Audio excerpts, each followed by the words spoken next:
Well, this is now day 4 post my heart procedure. And one thing that's been very up and down since then has been my sleep. I've had one good night of sleep. Last night was not that good. I think I'm still feeling the effects of that general anesthesia. I've never had it before, and at times feel a little loopy. Well, at 2 o'clock this morning, I woke up wondering, where are my albums? And I actually woke up thinking, I've got to look for my albums. I don't know where they are. Well, I haven't had any albums for years.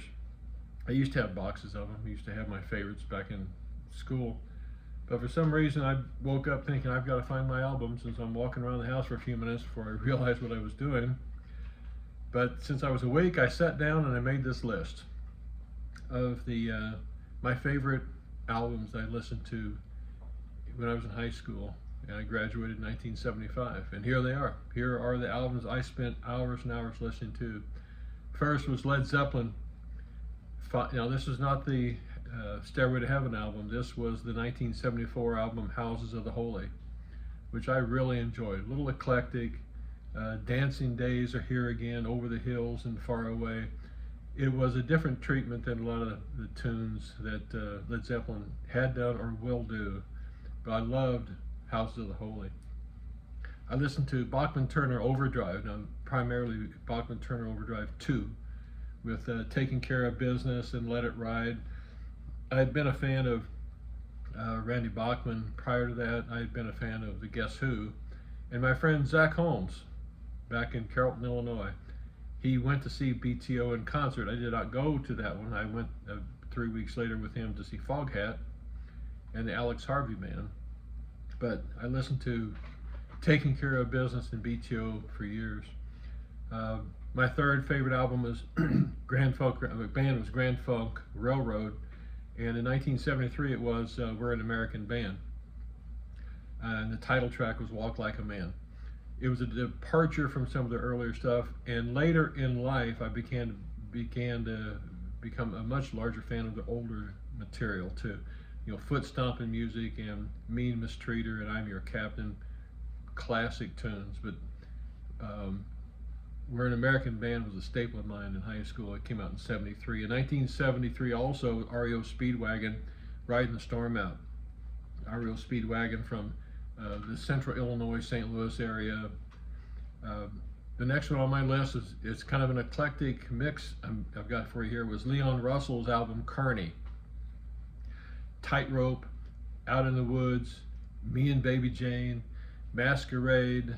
It was a very different from a lot of the other material I listened to, but I fell in love with Leon Carney, his unique style, his unique sound.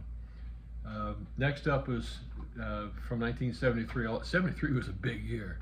Lynyrd Skynyrd, and the album was actually titled Pronounced Lynyrd Skynyrd. The debut studio album with Gimme 3 Steps, Simple Man, Tuesday's Gone, and of course Freebird.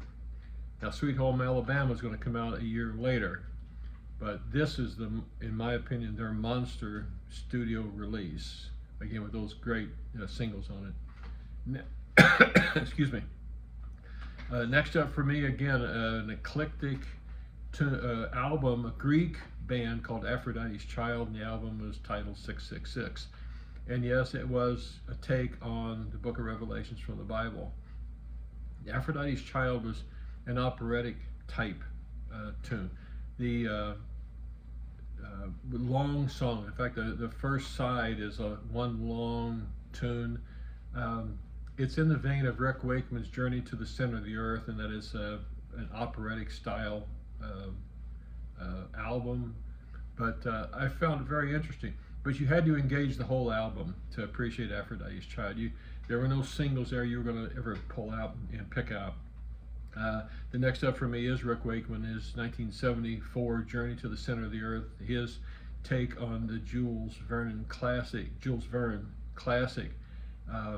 with music and narration. And I always find one of the interesting backstories to this is that Wakeman had to mortgage his home to have the funds to produce this album, and it was really well done.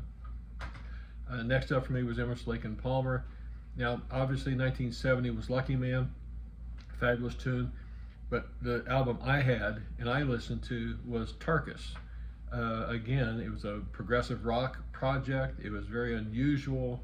The whole first side was a 20-minute song. Again, it's a song that the second side had singles. Nothing was big a radio hit, but it was, you had to kind of just invest yourself in the whole album to really grasp it. Next up from 1972 is the Doobie Brothers and Toulouse Street. Hits like "Listen to the Music," "Rocking Down the Highway," "Jesus is Just All Right with Me," and it was, you know, they had an album before '72, but it's really the start of Doobie Brothers' reign for the next 30 years of great music.